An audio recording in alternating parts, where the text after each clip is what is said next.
présenter un ensemble de statues-colonnes provenant de l'ancien portail de la chapelle Saint-Esprit de l'Hôtel-Dieu. C'est parti! Alors, qu'est-ce qu'une statue-colonne? Eh bien, une statue-colonne, c'est une colonne qui comprend une base, un fût, un chapiteau, et sur ce fût est adossé ou sont adossées des statues. Alors, cet ensemble de statues-colonnes possède des chapiteaux, comme je vous l'ai dit, et ces chapiteaux présentent de manière plus explicite les missions de l'Hôtel-Dieu. Sur le premier chapiteau que je vais vous présenter, c'est le chapiteau qu'on appelle de la charité, comme son nom l'indique.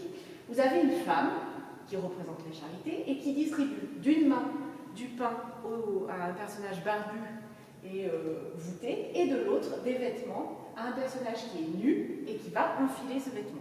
Voilà, sur ce chapiteau, c'est une des missions de l'Hôtel-Dieu qui est représentée, à savoir apporter des soins aux pauvres et aux nécessiteux.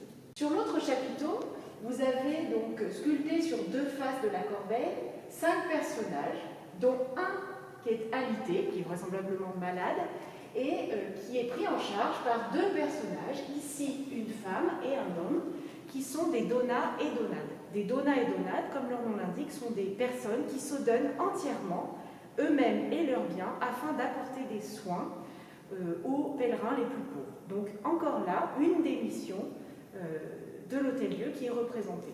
Par ailleurs, sur les extrémités de cette scène, vous avez 2 pèlerins qui vraisemblablement attendent eux aussi d'être pris en charge et de recevoir des soins.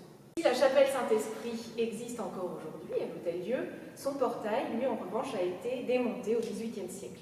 Où se trouvait ce portail? Eh bien, ce portail, il se trouvait perpendiculaire au gradin qui menait à la cathédrale. Ce qui signifie, donc il était sous le porche de la cathédrale, ce qui signifie qu'il y avait énormément de gens qui passaient devant, et notamment des pèlerins.